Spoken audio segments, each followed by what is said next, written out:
Oh yeah, yo. Let me turn my mic down a little bit. That's a little crazy. All right, there we go. Right. Oh man, it is another Sunday. We record on Sunday. I don't mind telling y'all that. You Yeah, know what we I'm record saying? that. We You know, record on summer is Sunday. you know what I'm Drop saying? on Summer is Tuesday. officially here.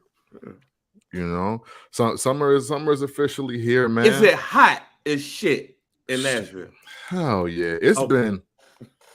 I want to say it's been an average of 93 degrees for the last 2.5 weeks. So and when I say average, yeah, it was definitely 97 a few days. Like it was so hot. They BMI and if because we're music heads too as well as Body mass wrestling heads. index. What's up? I said body mass index because I'm fat. Well, not this time. We're talking All about the right. music industry BMI, but that's an important one to have also. It was so hot that BMI moved their rooftop event to the parking garage.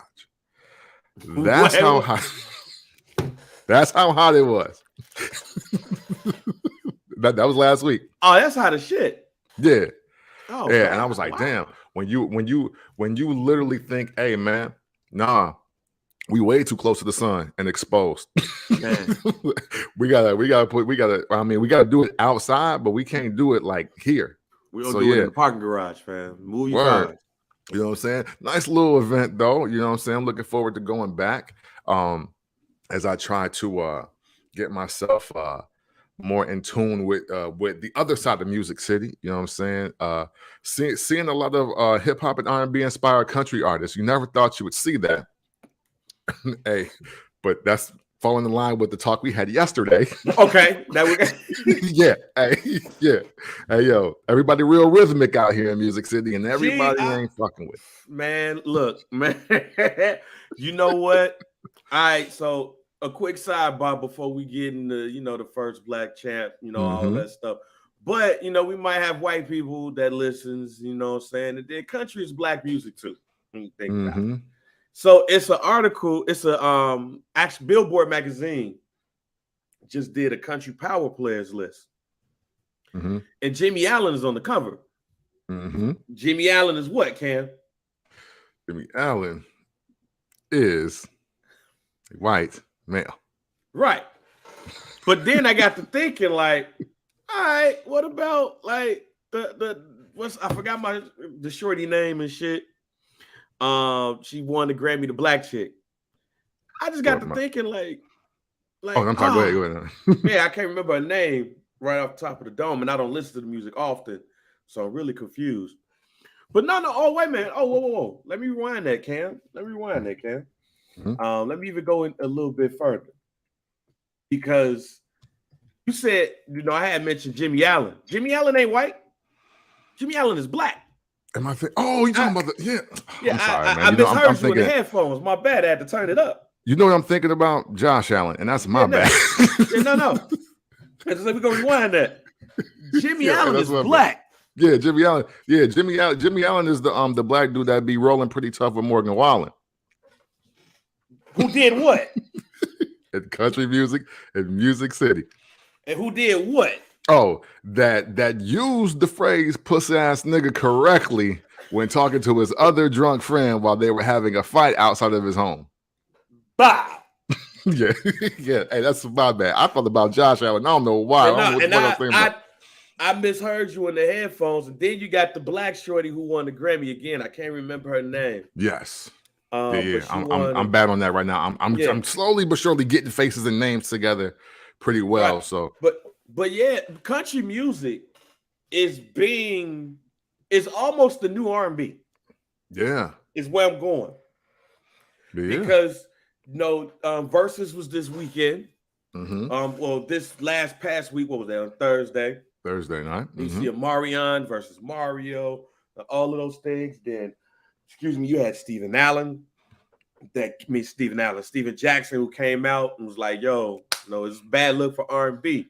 Jermaine Dupri had tweeted out about, I think it was Omarion that said something about not needing a sound check. It was him or Mario or whatever. I think it was Omarion, and he clearly needed a sound check. Man. But it was funny hearing all of that, because when I saw that article pop up on my Apple News, the magazine pop up on my Apple News, I literally said to myself, damn, this is like the new R&B. Because have you ever heard of Teddy Swims or Skims? I've heard that name. I definitely have. I'm not familiar with none of his music right now, though. You should. Okay. Because dude's soulful as shit. And he's a white dude with a whole bunch of tattoos.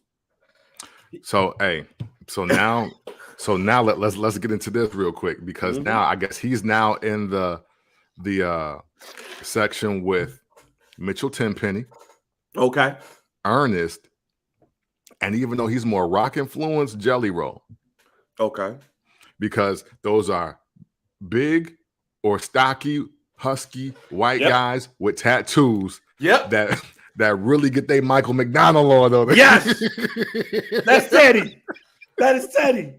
And I came across him on IG, and I was like, "Oh man, it's soulful ass white dude with all these tattoos. Let me go ahead and follow him." Yeah. And then the wife, who listens to Meghan Trainor, she's like, "Have you ever heard about this dude named Teddy Swims?" I was like, "Yeah, I follow him on IG." It's like, "Yeah, he be touring with Megan and all that stuff, and he's actually good." I came across some of his music, and she played. I've listened to more white music than ever because of the wife.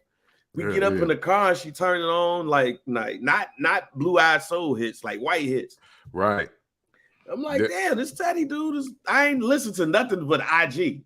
But then when I'm here, I'm like, oh shit, he got some bops. All right, cool. Yeah.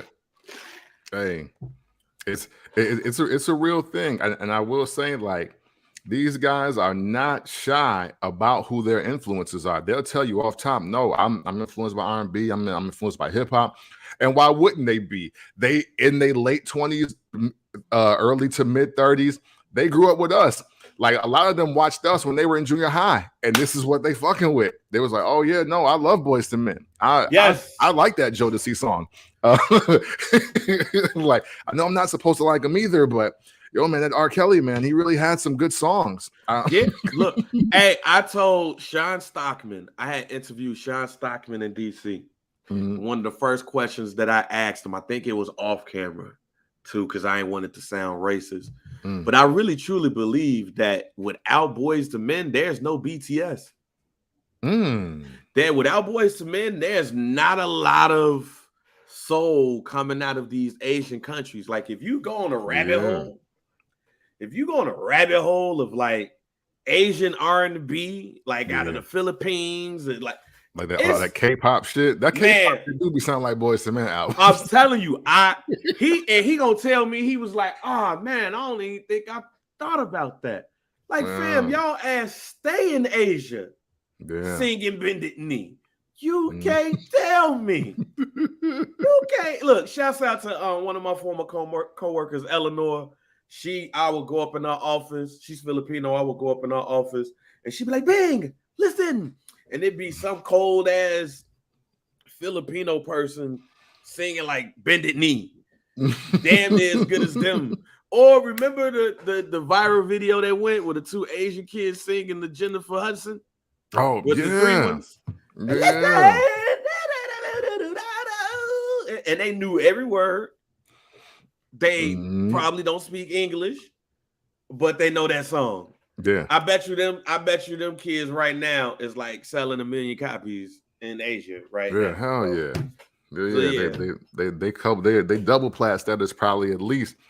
Yeah, no, it is interesting to see the other side of the effect of just 90s music, I'll say 90s music, 90s culture, and how maybe we internally have devalued it in a certain degree, but man, everybody else took everything that happened in the 90s and was like, nah, I'm trying to get on that level. It's like, I want that sound. I want to create that sound in those moments.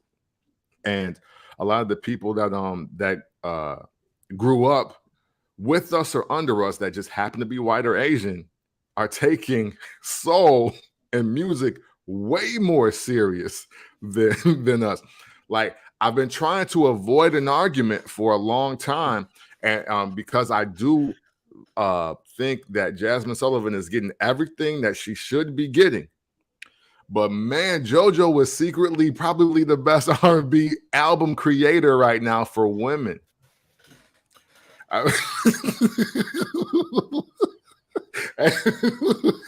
Hey, I'm sorry, but JoJo's albums be fire. JoJo's albums be fire.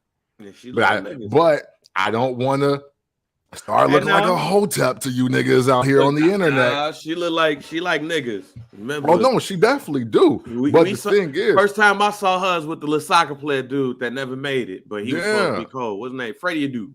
There you go. But no, like JoJo literally picked up where Babyface wanted Pink to leave off. Like like that's what he wanted. Like Babyface wanted JoJo. Like, hey, Pink, this is what I wanted for you when I was writing all those songs for you. Yeah, man. Guess I'm gonna have to write a song or two for JoJo. Before we jump off a rabbit hole, part of the reason why I brought up the Asian people, it's Forbidden Doors tonight, ladies and gentlemen. Look how we full circle this shit. I don't know half of the people that's wrestling. I just know they're good at wrestling. Yeah, absolutely. I just know they're good at wrestling. Know. Yeah, I treat new, just so y'all know, because I know some of the homies be like, y'all don't talk enough AEW. Okay. Y'all don't talk enough about wrestling outside of it, and that's fair. Yeah. But I have kids. I don't have enough time to, like, I need to sleep. Yeah. So I don't want to, let's say, go to sleep, like, and then wake up at 1. Excuse me, to watch Wrestle Kingdom. I'll just find, like, you know what I'm saying, go to Daily Motion and find like some other shit or whatever. But I don't be knowing half of these dudes' names. I don't. Yeah. Sorry. I don't be knowing half of these cats' names. I just know they cold at wrestling. Yeah. I know Okada and Tanahashi. After that shit, when y'all start getting to talk about, do you know Ishii? Like, Yeah. See, and that's my thing. I don't watch a lot of AEW. One, because I still do have 2 jobs. I'm down from 3 to 2. So I do still have 2 jobs. But also, though, like when we get into the pay-per-views and the shit that matter to y'all, it'd be a bunch of wrestlers that I'm not interested in. I'm sorry. I'm MJF with this. I'm not pretending to like New Japan for y'all. Like, I'm just not doing it.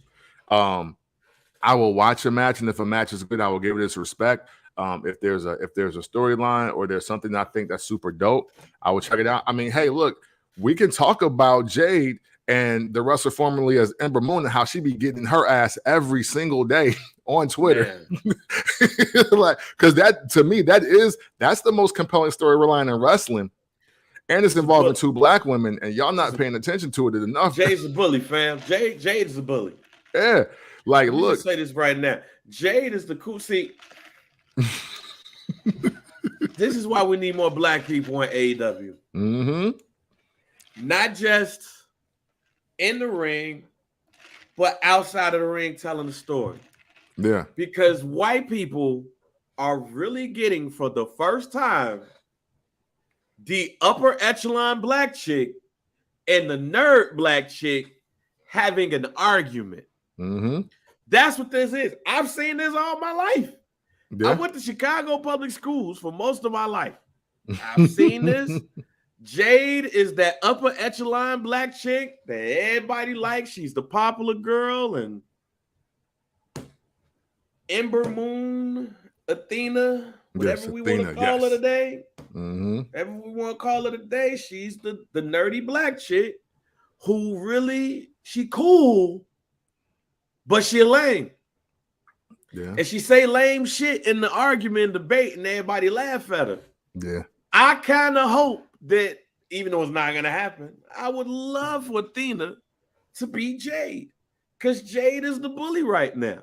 Jade is the girl that, if this was high school, would be fat and have 5 kids at the age we at right now. Yeah.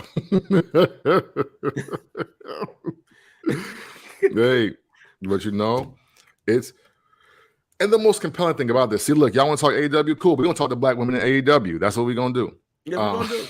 Because the great thing about this is, you know, obviously in the WWE, Ember Moon had a certain aesthetic, but her character, even though we're not supposed to see color, right? We're not supposed to be, so it's skewed to white girl in a hole in the wall strip club that, you know, white men will shell out cash for. Like even her music, like I could see that being played in like Diamonds or at fucking Heavenly Bodies or something like that. She had that kind of music. I mean, look, I'm not trying to talk about nobody's significant other, but yo, look, I mean, look at her dude. Jade is literally attacking her on every single angle, from wrestling, professional to personal, and she's giving off the vibe of like, hey, yo, we'll work, but hey, I'll beat your ass in real life too. And you should understand that. I don't give a fuck that you went over there and they didn't call me. Like, I'm better than you. And I'm not playing the game like you're playing it. And so that's why you think you're more successful than me. And Jade been on her ass every single day for about 72 days. Man. And y'all want me to care about all the fucking Wrestle Kingdom AEW mashup. No. Jade Cargill versus Athena is what needs to be talked about in AEW if you want me to talk about anything. You call it a mashup. Yo. Nah, like that's like this shit's Jay-Z and Linkin Park. Yeah, yep. Hey man, can I get an encore? First Black Chat, make sure you rate, like, subscribe, download wherever you get your favorite podcasts on the Barbershop. Go ahead and get the merch, you see, Cam. Yeah. You know what I'm saying? Got the red on today. He got the red on. I'm laughing partly because if it's an AEW white that's seeing this shit, they mad in a month. How dare you call it a mashup? Like, how is it not? Call it a mashup. like the greatest thing that happened in wrestling. Now back to the thing. I'll tell you a match that I'm very excited about tonight, and I'm not doing what I did last time. And paying $50 for this because this card's long as hell, fam. For AEW and the verses with Omarion and Mario is the same shit. 4.5 hours long of some shit that you don't want to see. And then like a couple of things like, damn, I'm glad I saw it. Because just to go through the match lineup tonight, just to show y'all how long this shit is. The main show starts off at 7 Central. This shit's not going to end till probably 12:30 looking at the matches. And I'm going to try to get some of these names right. Don't kill me if I do. Hey, listen, man, everybody was in small font, man. So I get it. So when they put them on like that one image, everybody was in small font. It's like Lollapalooza. Yeah. Like as soon as you get to the bottom, it's just small lettering, nigga. I went to the eye doctor on Friday too. I don't have glaucoma, but my percentage points have went down. Okay. I can't see the last 2 lines no more, fam. Damn, they trying to give you those corrective contacts? Nah, I'm not getting contacts. I'm not about to be trying to do all this shit, put shit in my eye. Give me some glasses. I'm good.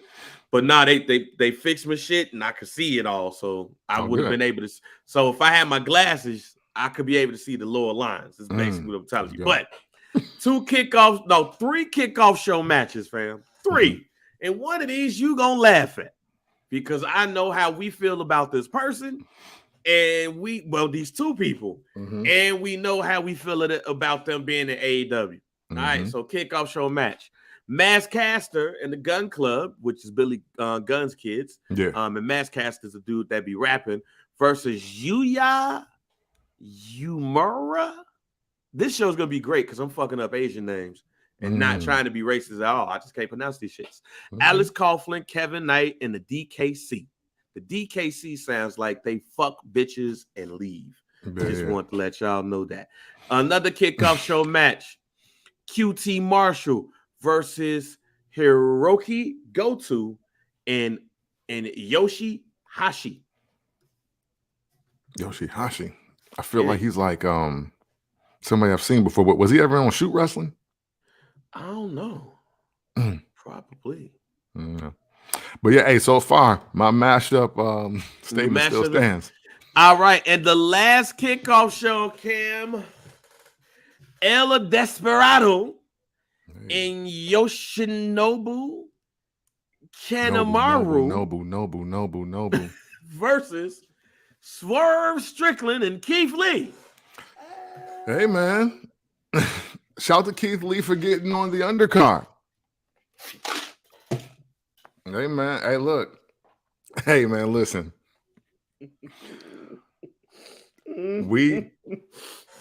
I said it just like that only because I just want people to, like, you can't look at that and be like, yeah, Keith Lee is getting exactly what he deserves with Tony Khan. Like, you can't. Like, I don't care how you feel about the other organization. You can't make sense of that. Yeah. A guy that people were saying that should be a world champion and headlining the pay-per-view of wrestling, period, is not even. He's in the pre-show with a tag partner who shouldn't be on the pre-show either. Man, there's that. All right, then we're going to go to the main matches. Mm-hmm. The Young Bucks, El Fantasmo, and Himuleo versus Sting, Darby Allin, Shingo Takagi, and Hiromu Takahashi. Oh, no. I'm definitely not picking a team with Takashi on it. Fuck that. Takakashi. I think I got it right. A match I ain't gonna front. I'm interested in seeing too is Will Ospreay, because I think low key Will Ospreay might be top 3 in the world. Okay. Ospreay cold. I would love to see Will Ospreay versus Seth Rollins. That's how cold that shit is. Like they be talking shit to each other on the Twitter. So I think Will Ospreay like top 3, top 5. But he's going up against Orange Cassidy. And let me just say this right now. Mm-hmm. He should have been a former AEW champion. Yeah. Based off of how over he's been. But, you know, I guess he's an attraction. So that's what they use him as. A winner take all Ring of Honor and IWGP tag title match. FTR versus Roppongi Vice versus the United Empire. Now, I'm going to say this right now. I mean, I know who FTR is, you know what I'm saying? And Roppongi Vice, I do know who they are. The United Empire was kind of new to me in this one, but it's like Jeff Cobb and an Asian dude. But because of WCW, I've always been interested in the IWGP title. Absolutely. Some of the Steiner brothers. Right. Steiner brothers, the War Warriors, Kensuke Sasaki. You know what I'm saying? That's a name that y'all motherfuckers might not know. You know Kensuke Sasaki. He used to suplex the shit out of people. I think he's a former United States champion too. Yeah. But shouts out to Kensuke Sasaki. You know what I'm saying? Just to give y'all an idea of the IWGP I know is through WCW. Chris Jericho, Sammy Guevara, and Minoru Suzuki versus Eddie Kingston, Wheeler Yuta, and Shota Umino. Okay.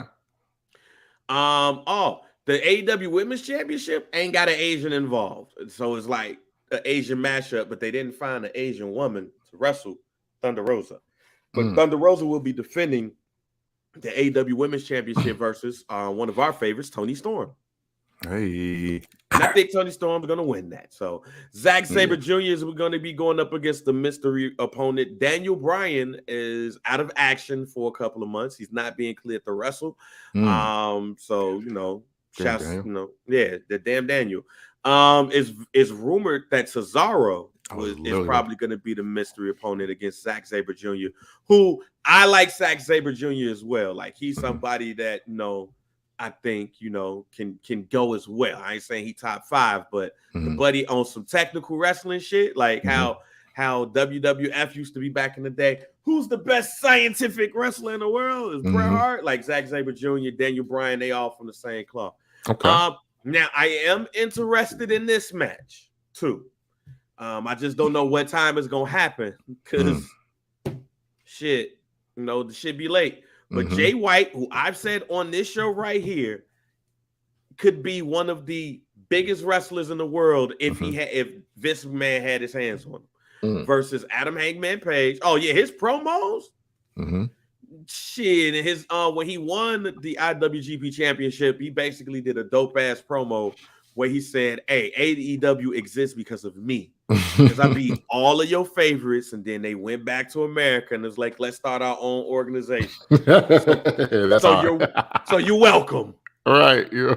So he's gonna go up against his homie Adam Hangman Page. I mean, no, not his homie, but his enemy Adam Hangman Page, his homie Adam Cole, and Okada. I know who Okada is. Yes. That motherfucker Cole. So they're gonna be going up against each other in a fatal 4-way. And then we have the interim AEW championship, Jon Moxley versus Tanahashi, which I know as well. So even though like this, Jon Moxley has gotten over some things that we've talked about before. So even though this is supposed to be CM Punk versus Tanahashi, Jon Moxley has been wanting this match for years. So I'm actually happy for him. Now I saved one match for last because I ain't gonna lie, because of one person, I want to see this over any other thing that happens tonight. Okay. AEW has introduced their all Atlantic Championship. To me, this is their version of the Intercontinental Championship. Pac, Clark Connors, Malachi Black, and who's quickly, because of his promos, is quickly becoming one of my favorites again. You said it, Miro. Yo, his promos and him just coming into the ring and doing what I know you love, just kicking people in the face. Man, listen. Yeah, man. Look, I've never wanted somebody to wrestle God ever in my life. But Miro want to wrestle God, ladies and gentlemen. That's how his promos coming across. And I mean, they come off intense. And the way he do the promo and then he comes out and fuck you up is even better. It's basically, I'm not wrestling you. I was trying to do this for God. God let me down. So now I want to be what God at. I'm about to beat your ass. And then he walks out and beats your ass. I truly hope he becomes the all Atlantic Intercontinental Champion tonight.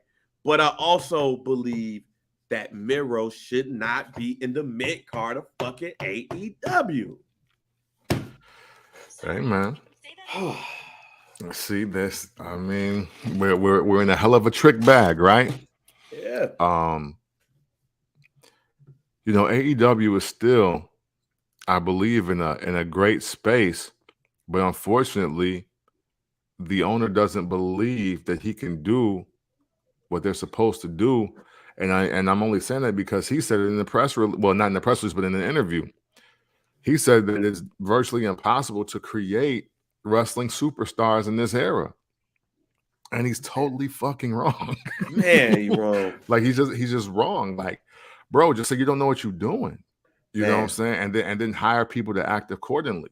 There's nothing, and I do want to say this because we don't cover AEW enough, and that's a valid critique, so we don't take that personal at all. But I do want to say this though. When you have a company that has the level of talent that they have, and let's be clear, like for the most part, 70% of their roster is definitely elite, right? However, you got to at least create one superstar per year and help that and let that superstar build everybody else. Like everybody is now living off of resume. And I think that is the secret sauce, if you will, that WWE has that AEW doesn't. And when I say that, I mean this. Like, so obviously, right? Let's look at the champ. Let's look at the champ of champs, Roman Reigns. Roman Reigns was obviously a star with the Shield. Roman Reigns was obviously a star as the big dog, right? Yeah. But however, there was there's literally a new story being told with the tribal chief that's made him a bigger superstar as that than he was at any other point in his career. That's what should be happening with Adam Cole right now. That's what should be happening with Miro right now. That's what should be happening with Keith Lee right now. That's what should be happening with Adam Cole, unless I said that already. Yeah. The point I'm But I got making, a question on Adam Cole when you finish. Okay.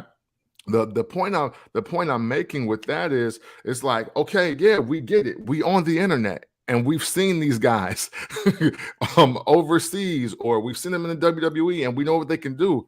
That don't mean that you can't make them their own individual AEW superstar that could supersede what they've already done if you just put in the time and the attention and the story into it. It's to, like, this is, everybody's doing, like, it's like AEW is looking like a job fair. We're like, hey yo, man, no, I did about 7 years in WCW, and then I went to WWE for like 3 years.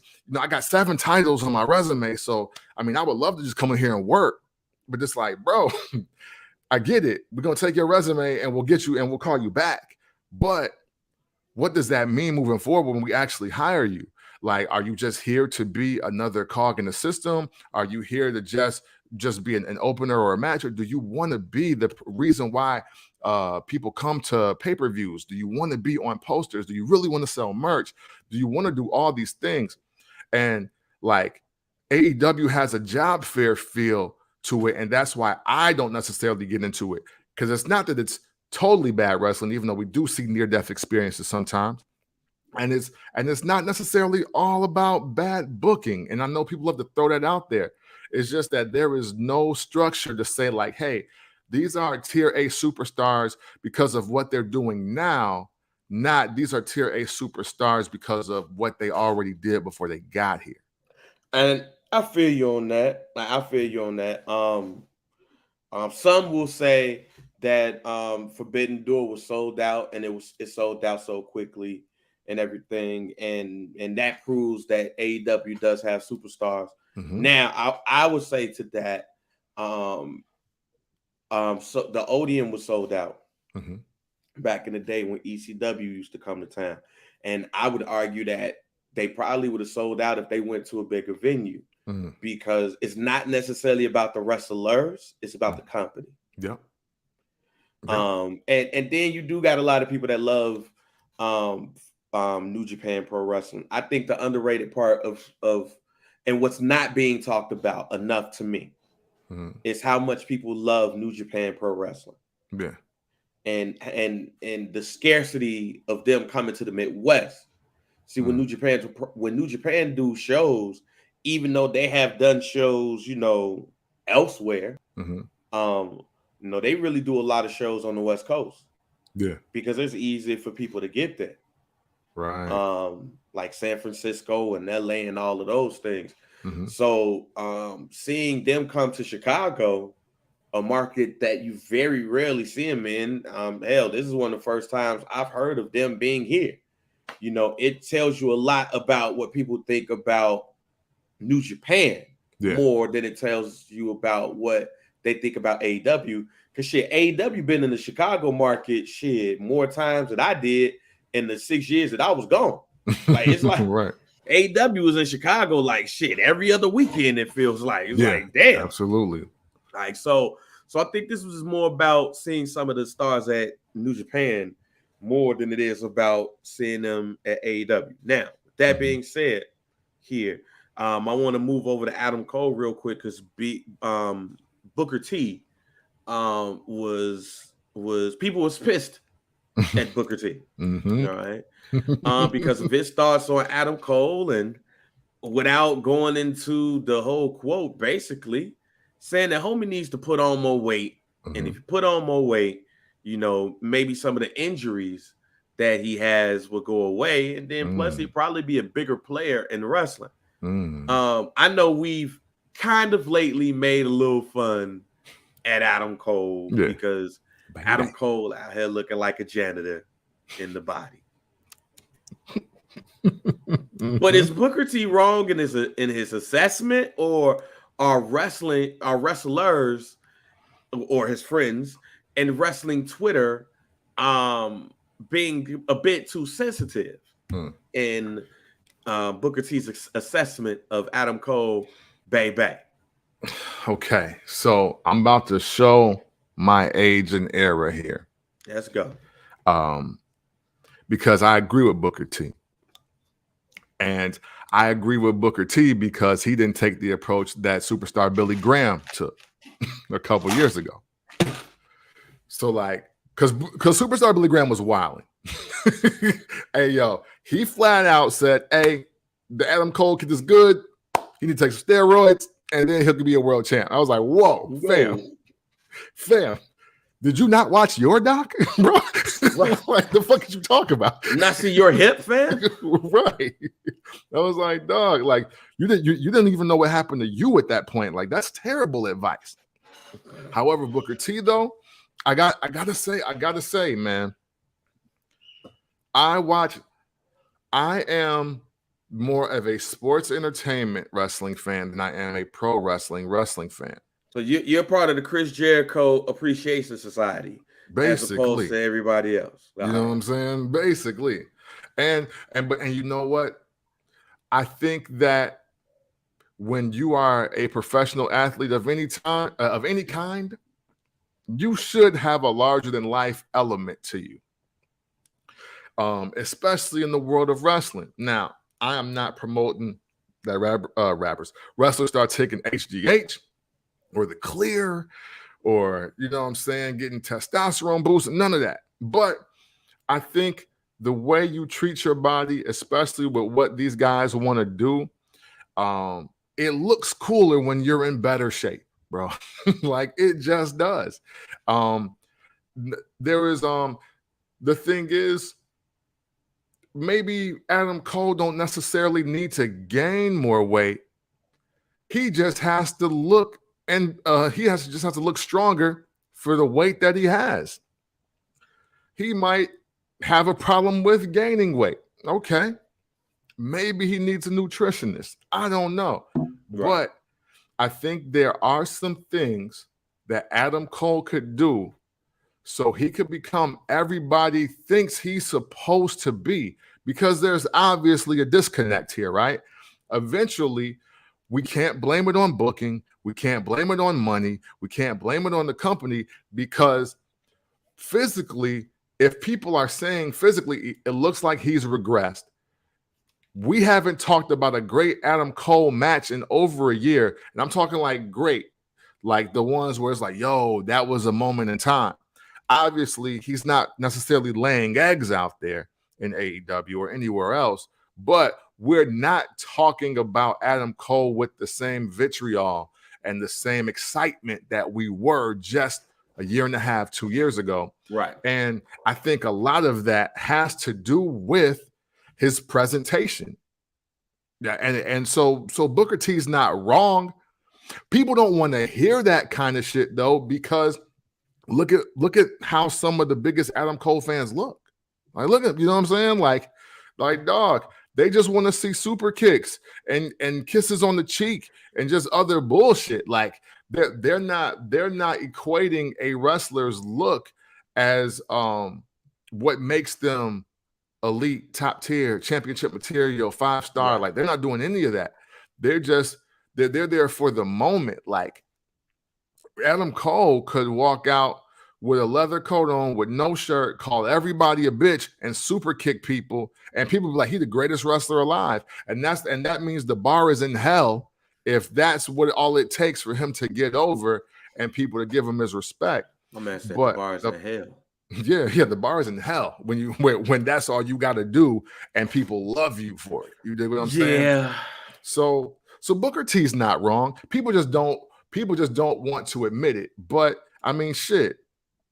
Think about how much y'all love Brock Lesnar and why. Because Brock Lesnar has never showed up out of shape. Brock Lesnar has never showed up like he couldn't get the job done. Brock Lesnar is most likely injuring people before he gets injured.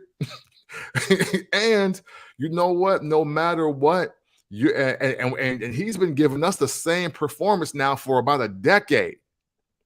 And y'all still tune in with the same fever, the same vitriol, and the same excitement as you did on his return in 2013, I believe it was SummerSlam 2013. I think it was. Yeah. And that is what Adam Cole is missing to me. It's his appearance. So I agree with Booker T too, but I'll go a little bit even further, right? Because everybody, if you listen to this pod, you know I love Adam Cole, baby. I believe that Adam Cole could have been a star in the WWE. The only thing that held him back is his size. Like, first of all, as far as height, man, I think his girlfriend or his fiance is taller than him. I don't know. Is she in better shape? Yeah. See, and here's why, fam. Like when I saw this, the first thing I had said to myself was, why is this an issue? Because go look at Finn Balor. Bro, thank you. Like, Finn Balor got more abs than I got girlfriends in my life. Pow, pow, pow, pow, pow, pow, pow. Yeah. Finn Balor is cut up.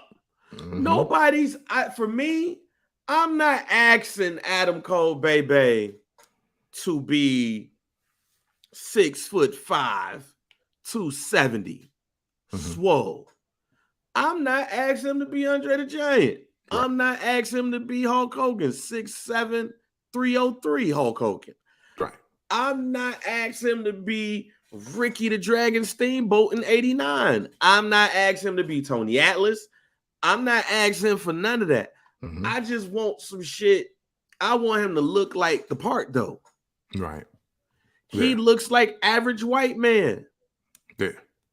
He looks like the average white man that you will see in Walmart that keeps himself in some shape, but I'm not Finn Balor. I'm not doing all of that shit. Yeah. And it's something to say to that, because the better you keep yourself in shape, the less injuries that you probably are going to have. And right now they say it's a whole bunch of things is wrong with Adam Cole, baby. That's why you're not seeing him. As he tore, I think they said something about his shoulder or whatever, during the Adam Page match. Like, if you're gonna do this and you're gonna do this in the amount of time that you're doing this, going on the road, the TV shows, pay-per-views, and all of those things, to me, and this is coming from a fat man, you have to look better than what you look in Adam Cole, baby. Like, he looks like my next door neighbor. Now, if that's a part of the aesthetic of the look, that everybody can be Adam Cole, that makes it even worse for me. Because everybody should not be Adam Cole. Everybody should not look like Adam Cole. No, fam. I am not saying that this man needs to be swole as shit or anything like that. I'm just saying my man got to look like a professional wrestler, and he looks like a math teacher right now. Like, hey, listen. No, you're absolutely right. And you know what? If Adam Cole would just chest and tries, back and buys, legs and shoulders twice a month, 2 weeks out of the month, hey man, we wouldn't be having this conversation.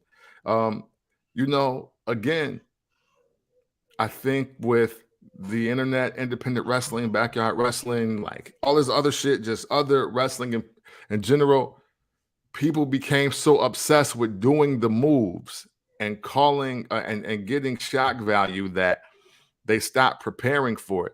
And this is also the real play, I believe. This is just me isoing here a little bit. I believe this is another reason why Vince McMahon is so gung-ho on this NIL. Because he was like, yo, hey, I want the young people that really want to be athletes. Yeah. Like I want the young people that are already in great shape, that know what it takes to win at a professional level, that won't give me all this feedback about how they can do a moonsault, so they ain't gotta go to the gym or they ain't gotta eat. You know what I'm saying? They don't need to eat as many Snickers as they was last week. I'm not here for none of that. Give me my Olympians. Give me my D1 college men and women, and whether it was football, track, basketball, give me them, and I'll show y'all the common denominator and the superstars versus regular motherfuckers that come to see the superstars.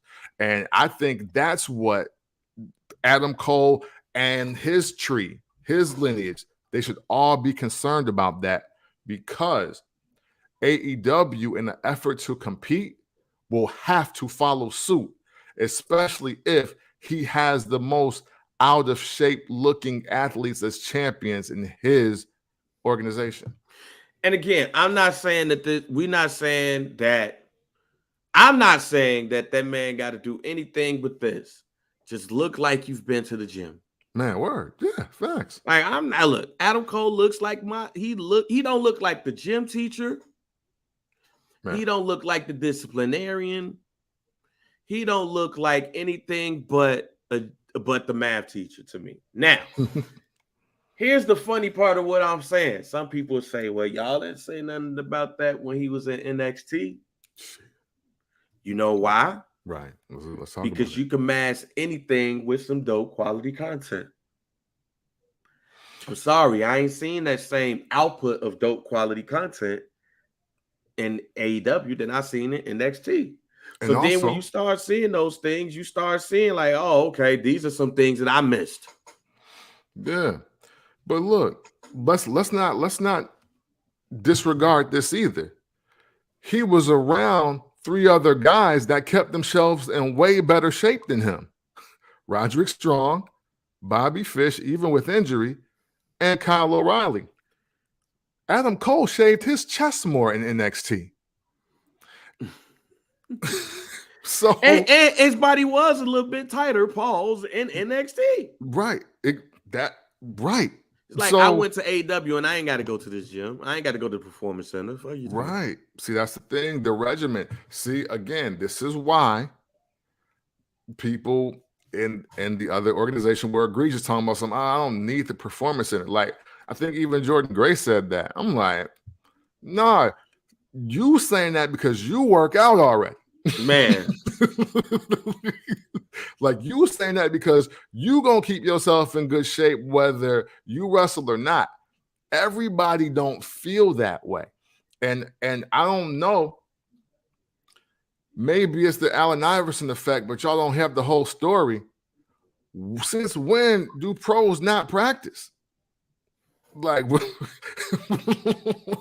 like since when is it a bad thing to work on your clothesline or work on taking bumps so you can stop being injured? You know what I'm saying? Like, see, that's the other part of it too. It's like they take bumps for a living. Oh, so we just gonna not do it on the days we don't wrestle, or we not gonna practice anything. We just gonna be like, nah, I just show up. I'll even go. Okay, let me interrupt because I'll go as far as saying this. When Michael Jordan was going up against the Detroit Pistons, one year he said, look, man, I can't be 200. I can't be 199. So he went, got Tim Grover, and he bulked up. And he gained about 15 pounds of muscle. He became 215. Because he knew if he was going up against the Detroit Pistons, he had to bulk up. Because they're attacking him. You know, when I get tired, they beat me up. I got to bulk up. I got to be better. Michael Jordan came out looking better than ever, bigger and a little bit more bulkier. And what did they do? What did he do? His game got better. Mm-hmm. He eventually won the championship. So Adam Cole looked like he about 160. Man. He looked like he about 160. Now, from what I think I know, Finn Balor, because I'm using him as the example, is listed about 175, 180. Fam, you ain't got to get as many abs as Buddy. Yeah. But find out what that motherfucker regimen is. Yeah. And do it. yeah. Actually do it. Don't just read the shit. Like, do it. Because right now you out here looking like out here looking like the cruiserweight champion. You out here looking like Evan Courageous, fam. And Evan Courageous had a whole bunch of abs. I'm talking about as far as like, you know what? That's probably a bad example. You out here looking like Shannon Moore, fam. And you about 2 inches away from looking like Harvey Wimpleman, G. Man, see. Yeah, man. Hey, look, man. Want more for your star athletes, man. Want more for your star athletes. And this is coming from somebody.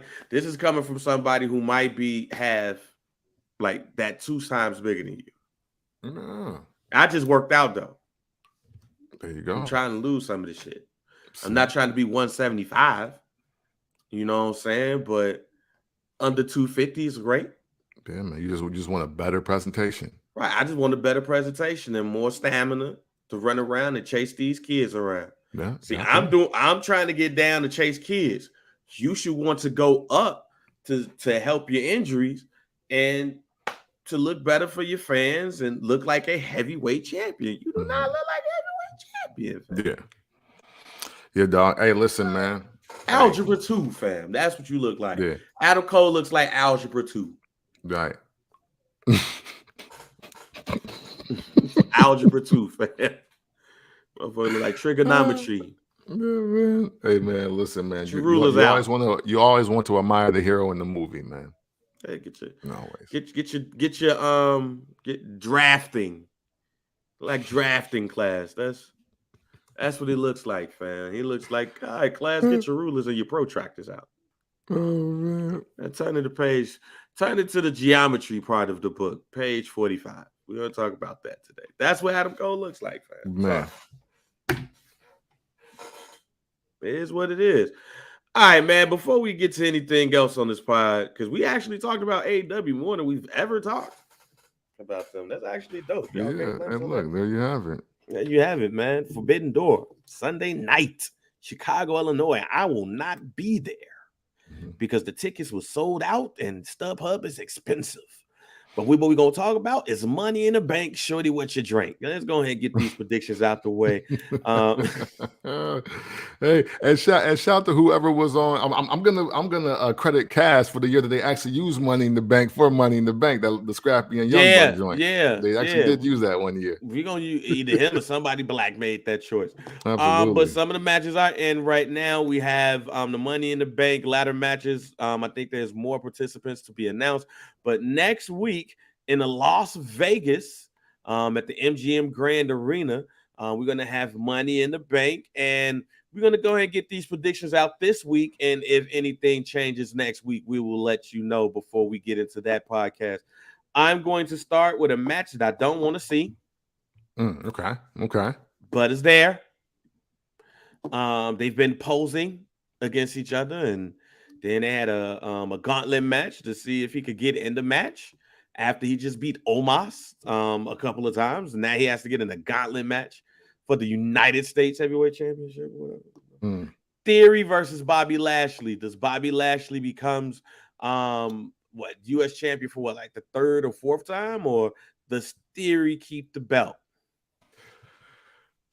So, since Bobby is not in Money in the Bank, I kind of feel like he's gonna win this match. But I'm picking against him. Right. I'm picking Theory to win this match, possibly by outside interference.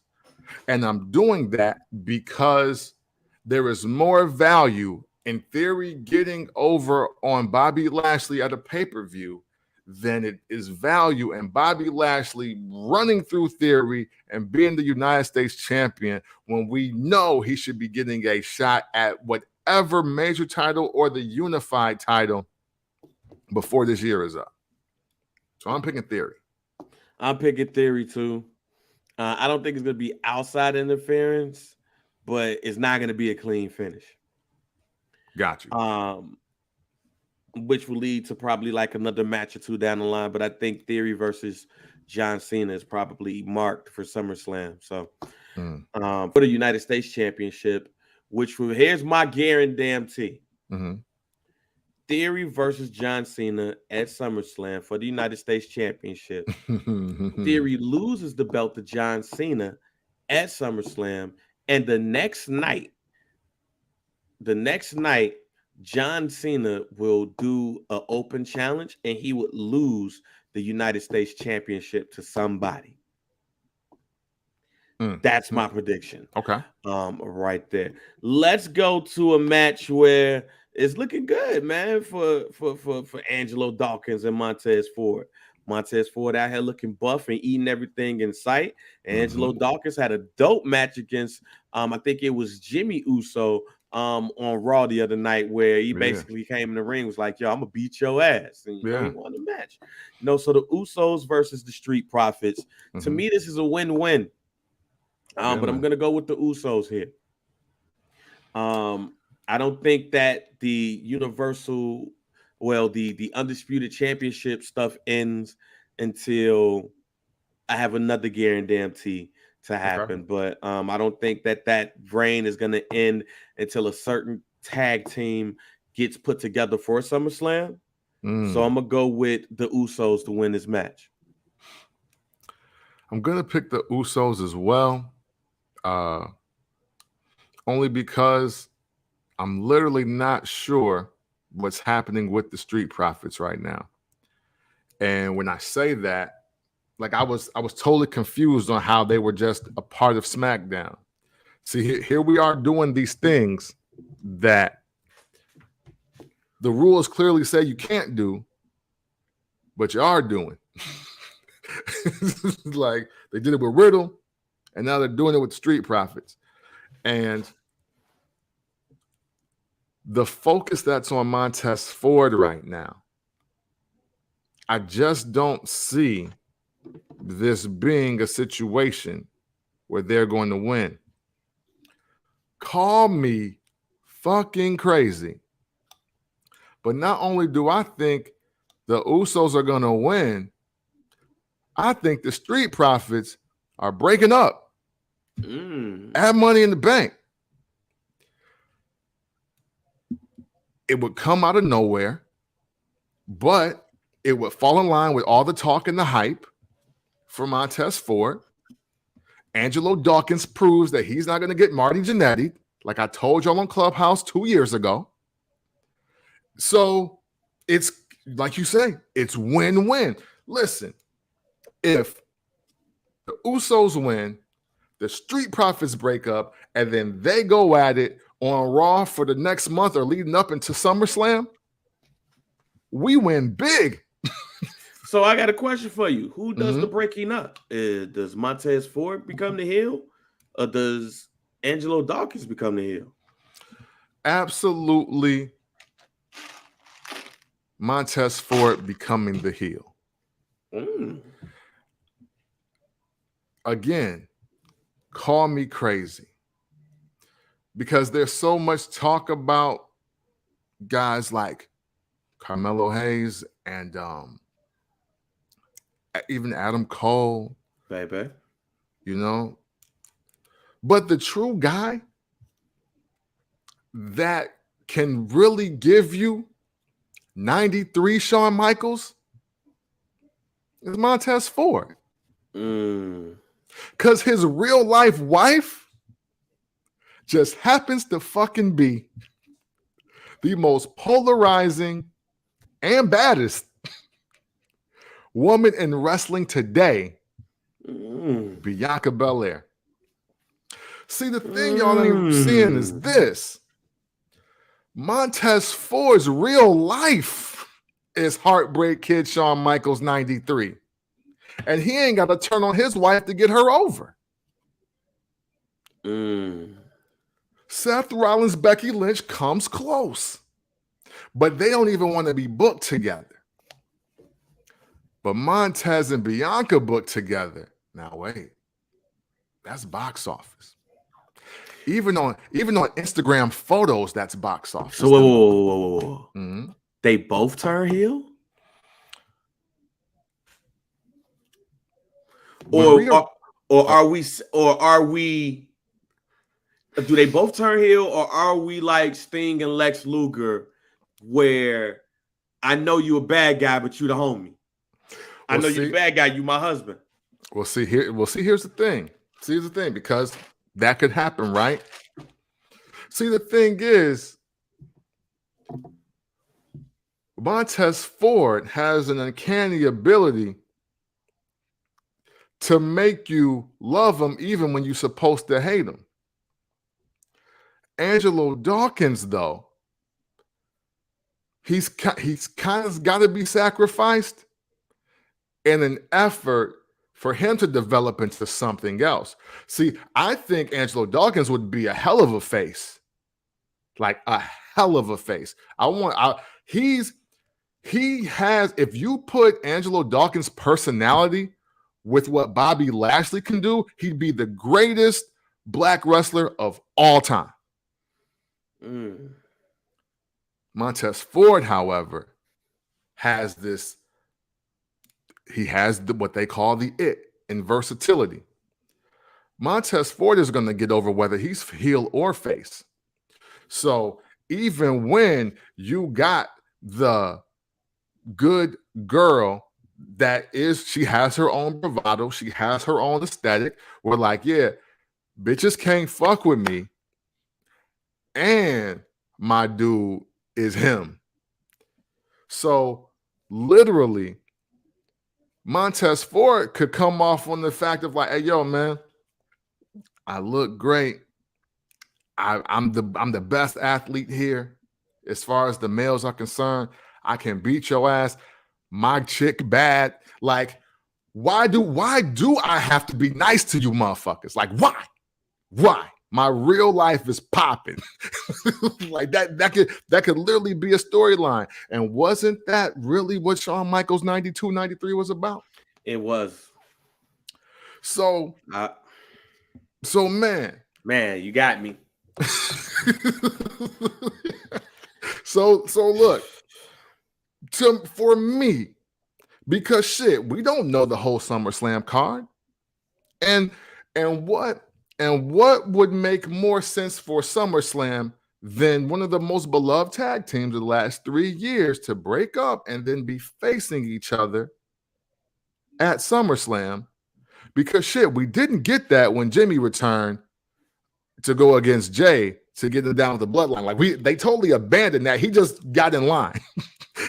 He just eventually got in line. It was like, look, we winning without you. So is you down or not? The Street Profits are having a divide based on commentary. Like people just don't focus on both of them equally. So them losing the Undisputed Tag Team Championships, Montez Ford turning on Angelo Dawkins, them battling out till SummerSlam, and then splitting them up a Raw and SmackDown to have their own separate careers, because I think they will both be successful in this climate, makes perfect sense to me. And right now, can't think of a reason why it shouldn't happen. Yeah, you got me. You won. Yeah, you won, G. See, here's the thing. I was thinking more along the lines of the draft coming and Raw drafts Montez Ford and SmackDown drafts Angelo Dawkins, or Angelo Dawkins don't get drafted and he used that as motivation. Because I think the person that would have to have the character change has to be Angelo Dawkins. Like he's the one that has to be gone for like 2 months, so you can almost wipe away the last Angelo Dawkins you see, and then you start seeing vignettes. I didn't want to put them two together against each other. Yeah, but you made you did make a valid joint. Yeah, and you know what? And to be real, I don't really want to see the Street Profits break up in that manner either, but we're due for it. Some like, for instance, look at all the tag teams. Eric turning on Ivar or vice versa don't mean shit to me. Yeah. Neither does and that they did turn heel on Friday. Yes. They look like, you know, angry Vikings again. Right, exactly. Xavier or Kofi turning on each other or Big E turning on them, honestly, that would be more heartbreaking, right? There's something there with the Street Profits because shit, let's look at it even from this angle. Montez Ford should be in the Money in the Bank match. He should be in it. I'm gonna get to that. So like, and sorry because this is what I've been thinking about since I watched Raw and SmackDown.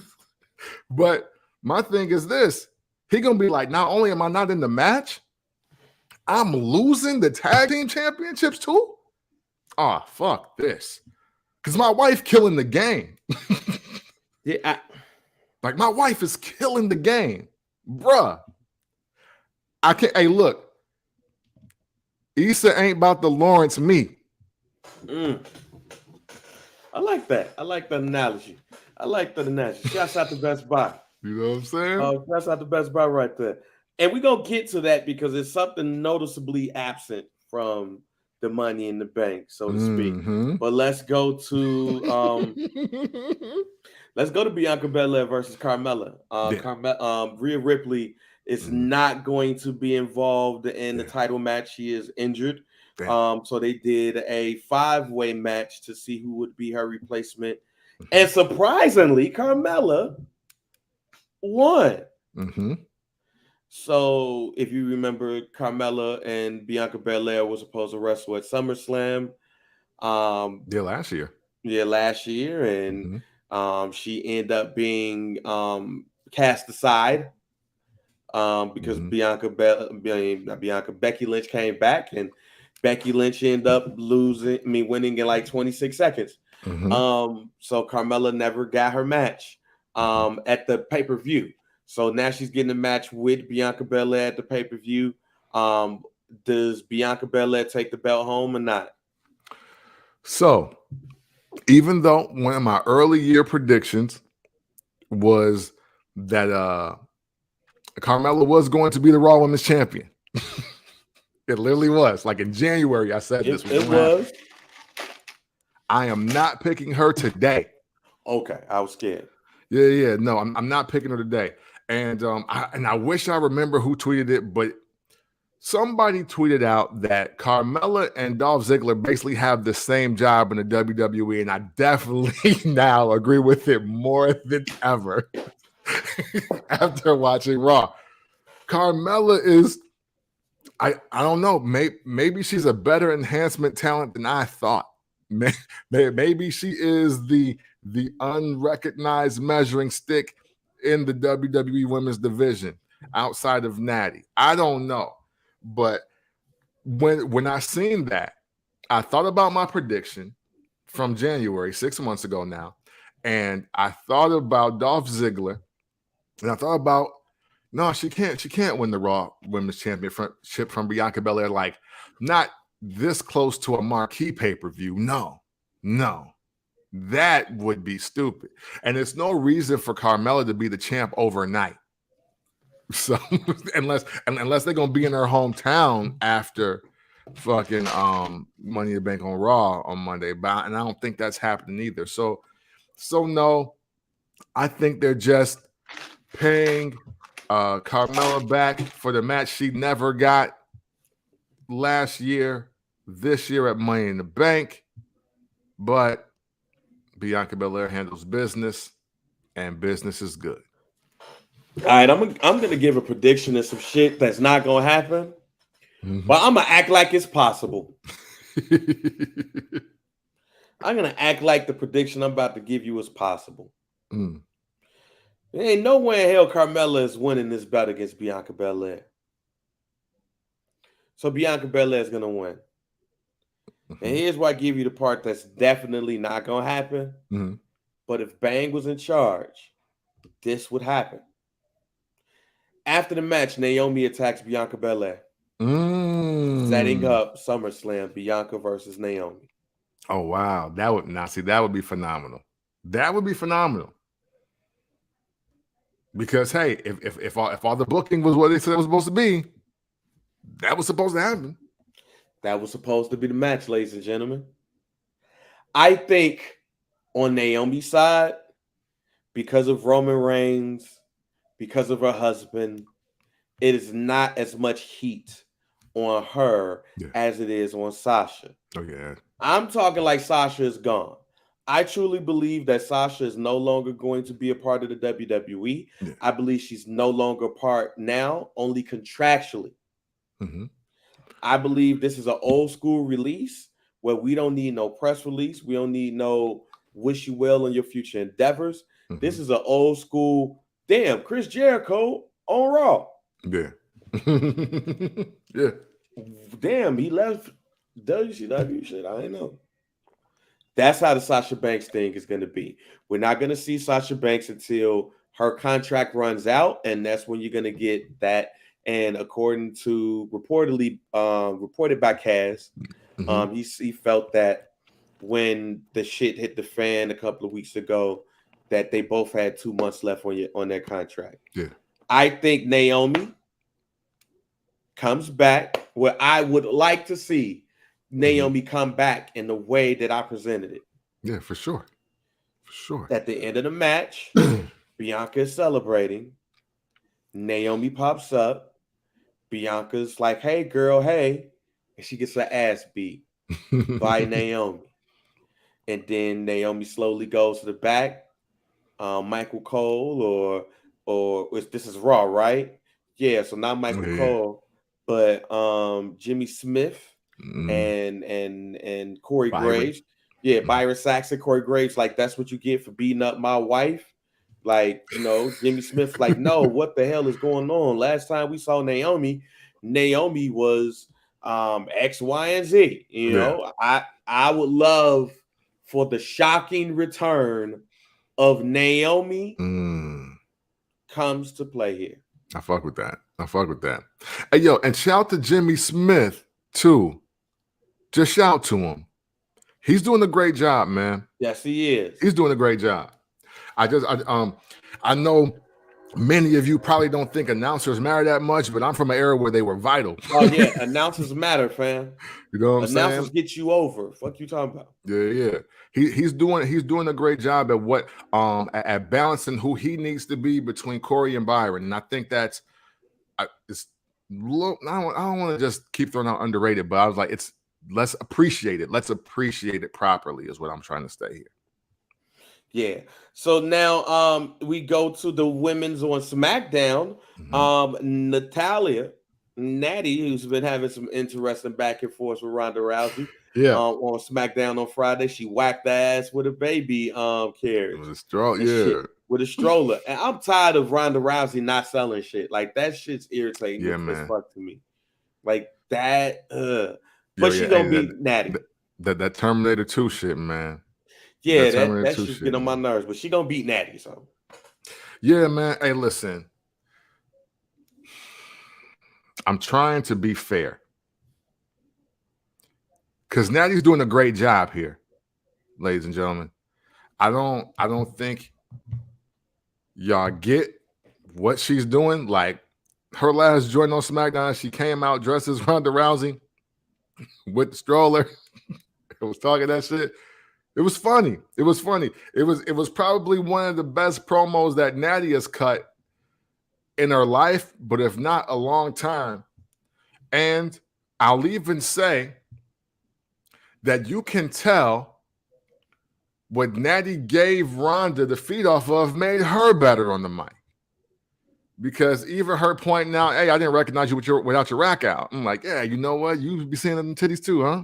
Yeah. You see them titties like we see them titties, when she said that the YouTube was a lightweight OnlyFans account, I was like, look, man, I spent 8 minutes learning how to, make cupcakes. Yeah, man. So it's like, yo, as far as mic work, I feel that Natty is doing what all the other women were incapable of doing, and that is elevating her as a sports entertainer some in this. So that's why I'm going to say she's doing a great job. But Bang is right. So you just going to hit a woman with a stroller and she just going to sit there? Like, yo, come on, man. Like, yo, like the literal thing that messed up that segment was the fact that when Natty hit her with the stroller and threw it at her and was pushing her with it, that she was literally starting to argue over it. Like, no, give it to me. It was like, but you didn't come out here with it.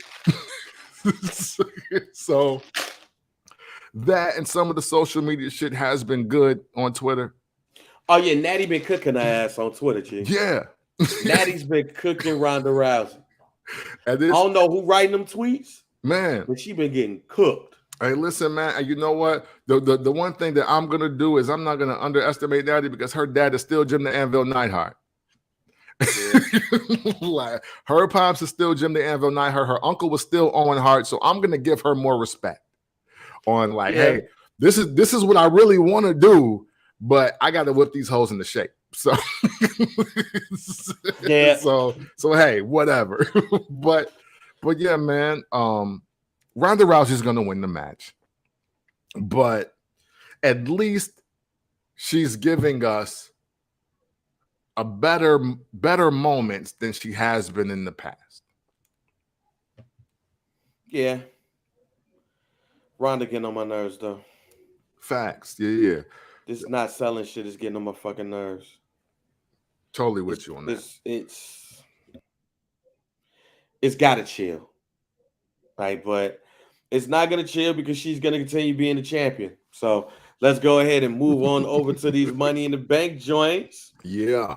All right, so let's go with the women first. We have Lacey Evans versus Alexa Bliss versus Liv Morgan versus Raquel Gonzalez versus Asuka versus Shotzi versus to be announced, which I low-key expect that to be Becky Lynch. Oh yeah. So who you got? Do you have the field, since we don't have that person yet though? Do you have the field? Or do you have the TBD person winning the Money in the Bank for the women? Man, you know what? I said, I think last week, you can't tell me that Becky Lynch is not going to win this match, right? I said that. But I ain't gonna lie to you, Bang. Based on where SummerSlam is gonna be, and based where the country is right now, I'm officially changing my pick. Oh no! Lacey Evans is winning the Money in the Bank contract. She is winning it. MAGAs rejoice. This is your queen. That is what's going to happen here. I mean, listen. She's one, the rebrand is amazing aesthetically, right? But there is nothing about this match that says Lacey Evans is not going to win. And SummerSlam going to be in Nashville? Listen. Listen, ladies and gentlemen.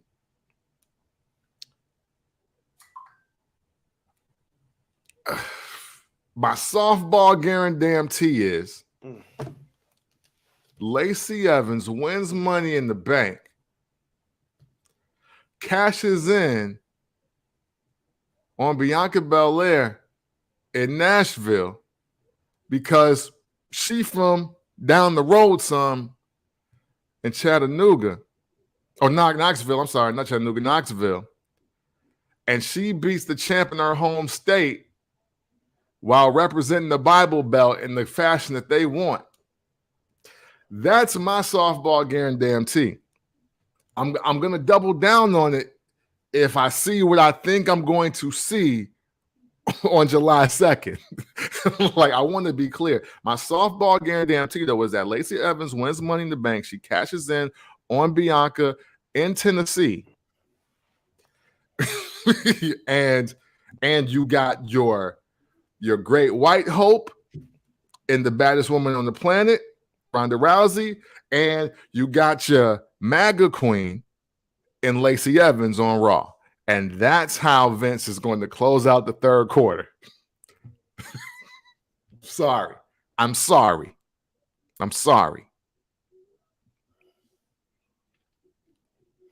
Man, Liv Morgan winning. That's all I got. You fucked up my whole day. Yo, hey, and I wouldn't be mad at Liv Morgan winning either. But again, I can't pick her or Alexa Bliss because they're winning the women's tag team championship. All right, man. Seth freaking Rollins, Sheamus, Drew McIntyre, Omar, Sami Zayn, or there's 2 participants remaining. Yeah, man. So are you taking one of the people that are entered already, or are you picking one of the 2 participants in the male Money in the Bank? Man, see, this is difficult. It ain't as difficult as the shit that you just said. Yeah. well, this is difficult because the finish line, is kind of wacky. Out of the people that we know, I'm picking Seth Rollins all day because if nothing else, we want to see Seth Rollins versus Roman Reigns again. Right. However, part of me feels like Seth Rollins never has to win Money in the Bank again because he did the illest cash-in ever. And he's never going to beat that. And he literally did it beating the guys that are going to main event SummerSlam. So shit, do I want him to do the heist of the century at an event that's not WrestleMania again? No, I don't. Do I even want to see him have Roman Reigns or Brock Lesnar work overtime and do a full-blown match after the match? No, I don't want to see it. So I'm going to put my money in the bank of who's ever about to be announced. Okay. And we don't know. Part of me also kind of believes that to be John Cena as well. Because man, what the fuck is wrong with you today? Yo, hey, listen, I'm looking at the world. And I'm looking at the world, and I'm looking at what Vince McMahon historically does with the world. All right? Oh, man, boy. John Cena, man. Lacey Evans, and Ronda Rousey would be his 3-headed monster of 2022. That would be it. Hey, again, I apologize, ladies and gentlemen. I know y'all probably don't want to see this shit, but make it make sense why Bobby Lashley ain't in the match. Make it make sense of why everything in Lacey Evans promos is about America and her bootstrapping, even though she's a blonde white woman from the South. You make that make sense to me.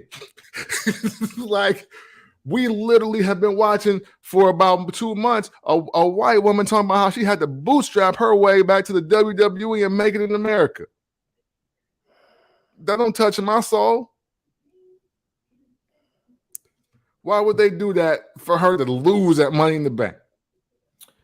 Man, Seth Rollins winning, and he gonna enter himself into the match. So it ain't gonna be no shock and surprise. He's gonna enter the match. And it's gonna be a 3-way match at SummerSlam. Because who the fuck Seth Rollins? Come on. Yeah. Everybody gone. Hey, you're right. Everybody injured. Hey, listen. They gonna give us Seth Rollins versus Riddle? Nah, don't do that. Yeah. See, yeah, man. Don't do that. I don't want them to do that for SummerSlam. I don't want them to do that. You know. So yeah, shit, man. you know how to fuck up a nigga day, man. Hey, man. You know how to fuck up a nigga day. Hey, my bad. Hey, a couple of things before we end the podcast, man. We got 2 things. One, we were talking about this earlier before we got on the air. But Drew McIntyre and Sheamus, they had to win their match against the Usos to get into the Money in the Bank. And I looked in the Money in the Bank, and we see Seth freaking Rollins, we see Omos and Sami Zayn, and two participants not to be named. So I got a feeling that my prediction would be AJ Styles and Riddle. Yeah, would be those makes sense. people that would go into the Money in the Bank, into last chance matches. With that being said, like there's no fresh talent other than Omos. And Omos just got through losing a feud with Bobby Lashley, who then gets thrown into a US title match after winning the feud. So this is where we say make it make sense. With that being said, man, do we need, like, I know the draft is coming up, I think soon.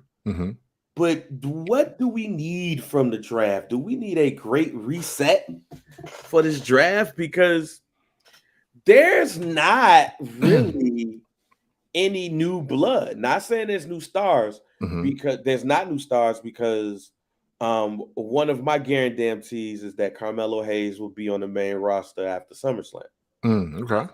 I think it's time. I think it's time to give the world Carmelo Hayes and Trick too. He does not need to be the North American champion anymore. If they do not put him in a match with Braun Breaker, he don't need to be there. And I believe that those two will be called up after SummerSlam. The night after SummerSlam, you're going to see two debuts. I would even go as far as to add it to my guarantee that I hope that happens. I hope that happens. That John Cena will defeat Theory for the United States Championship. America. And the night after SummerSlam, Braun the Breaker becomes the brand new United States Heavyweight Champion because he defeats John Cena. That's what I would like to see happen. Hey, you might be able to see that, man. I don't know. I don't want to see John Cena in the Money in the Bank match because he's supposed to be on Raw Monday, right? Yeah. I don't want him saying I'm entering I don't want to see that. Hey, no, listen. John Cena debuting will officially coming back right before the 4th of July, huh?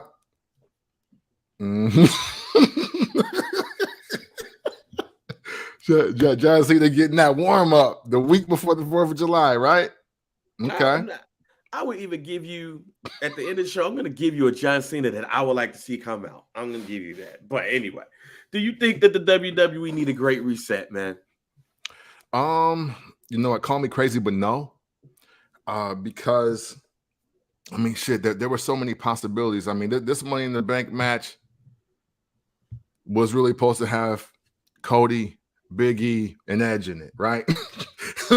Like, let's start there. Like, Sheamus wasn't supposed to be in it, and the TBDs were Edge, and we could say Big E, I would say.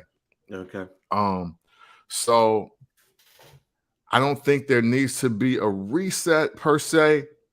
I just think that we need wrestlers to reemerge or just solidify who they are, because you know, you thought, like, on one hand, you think you need a reset because Cody and Big E are out, but shit, look what Riddle did and look what Bobby Lashley is doing. Right. You know? So it's like, so in a way, you've already kind of ushered in your two new faces. And then you got AJ Styles, who is obviously a face now, punching people in the face for other people that ain't even there. So, you know what I'm saying? There's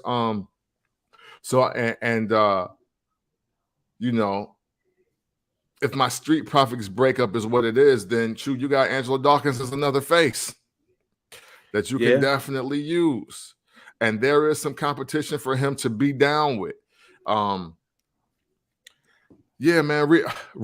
Only thing that really needs to reset is the championships, to be honest with you. Unless the Usos are going to work double duty and say that we're going to put specific titles up on the line, I will admit this. There is an element of bad booking when the team that beat the Usos get all the belts. You know what I'm saying? It's just like, because then you prepare for things that you can't prepare for. Like, yo, nobody wanted Buster Douglas with all the belts, you know? Right. Like, that wasn't right. So thank God for, like a Riddick Bowe and a Lennox Lewis and then Evander Holyfield, because let's make some more sense of this shit. Like, dude, nah, he wasn't supposed to get all of those. Yeah. So here's why I disagree. Okay. And it's kind of what you just said. Like, I think some tag teams breaking up is needed. I think some call-ups are needed. And I think some people need to take a step back and not be involved in title matches too. Mm. Like, I think it's now past time to see Carmelo Hayes and Bron Breakker on the main roster. Mm-hmm. I think it's been past time from a women's standpoint. I think now it's been past time for Toxic Attraction to be on the main roster. Mm. Especially when we have some titles that need to have some people that hold them. I even go as far as saying, I don't think, low key, if it does not happen soon, that Toxic Attraction is raised to the main roster, they're going to quietly remove the women's championships, tag team championships from the WWE. It's going to be quiet. Because after a while, we're going to forget that we need to, put those belts back on somebody. Mm-hmm. And I think with Liv Morgan, I think you said something, a couple of weeks ago that was dope, with Alexa Bliss and Liv Morgan being, a tag team. Yeah. But I also believe, like with Nikita Lyons and now with Lash Legend, even though I'm not that much of a fan of her ring work, the Alba Fire, but that kick is nice. The Alba Fire chick, some of the newer women that they have raised to the roster and everything. I think they have enough women now in NXT to supplement Toxic Attraction, move them up. It's time for Mandy to come back up, and for Mandy to be real, to now have the success on the main roster that she didn't really have before. Because this Mandy Rose is the best Mandy Rose that's been in the WWE. But now it's time for her to go back to the main roster, bring those two up. And I think Toxic Attraction is a good tag team, a good team, a good faction to bring up on the women's side too. So I think they got and if you want to call up Nikita Lyons, because everybody love that ass, go right ahead. I think she's MAGA though. So. There you go. I think she's MAGA now. So it's shit now. Yeah, now, so it's been a little bit bittersweet looking at that ass. You're gonna be out here in July, right? Yeah. So I'll tell you why MAGA now. Yeah, nah. Okay. All right. All we gotta say about her. Oh, you think that's an anomaly, huh? All right. Nah. All right. All right. Just gonna remove all that thought from my head. All right, cool. So if you want to bring Nikita Lyons up, that's cool too. But I think you have enough on both sides of the coin to bring. I'm not saying like make new champions. I'm not saying that somebody wanted. I'm not saying Bron Breakker should beat Brock Lesnar for the title. I'm not saying that. Or Carmelo Hayes should beat Roman Reigns for the. I'm not saying that at all. Well, I am saying that John Cena should win the belt, the U.S. Championship belt, and Bron Breakker should take it. But I think also with Gunther, with him hopefully getting that year title reign that I've been pitching for. I think we got enough people where we don't have to see Sheamus and others in these types of matches. Remember back in the day in SmackDown when they had not the 6-pack challenge, but like they had the little time I forgot. I think it's like the championship scramble matches where you could pin somebody within it, but the match not over until the time frame is out. So like Brian Kendrick, pinned somebody and he was the champion for like 15 minutes. And shit. Then at the end of the match, whoever has the belt whoever had the last pin is the champ. It was good seeing the Brian Kendrick in some of those matches. It was good seeing some of these other wrestlers in some of those matches. Who is the Shelton Benjamin of the Money in the Bank match? Yeah, man. Hey, we don't have that. I guess it has to be Sami Zayn. No, it ain't.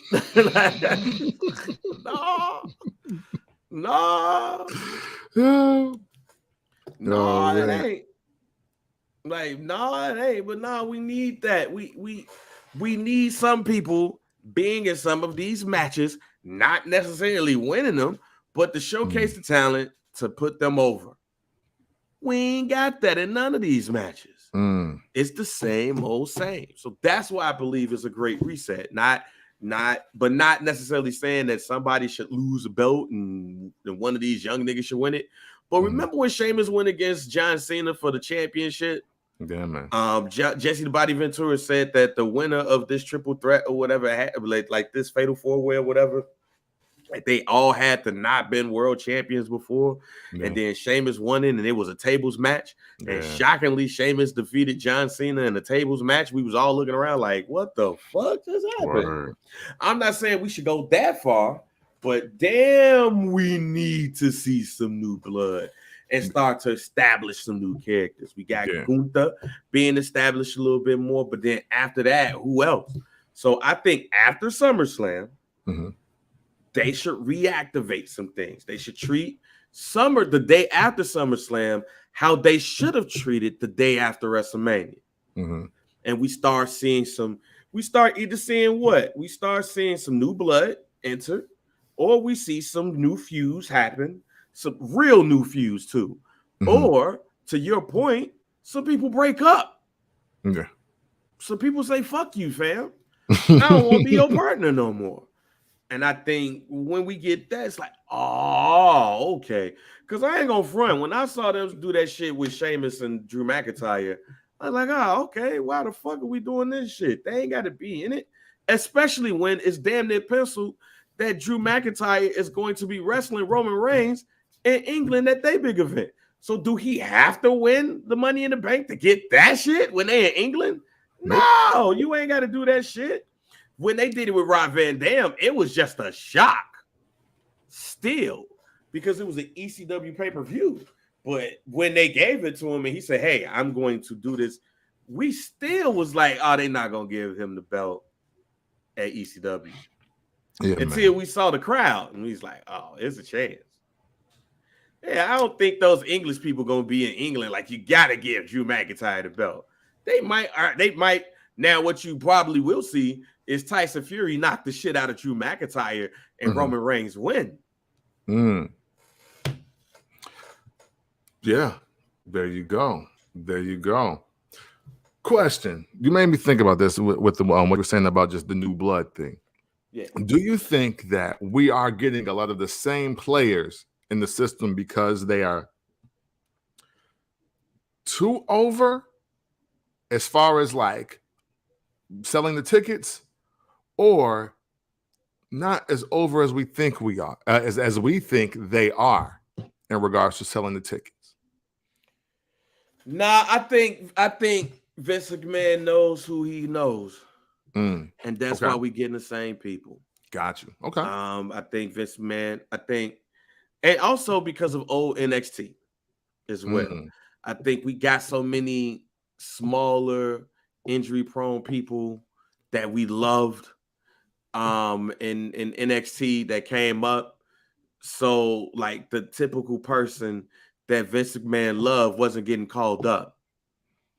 So I think Vince McMahon is just waiting for some of those people to grow so he can bring those people up.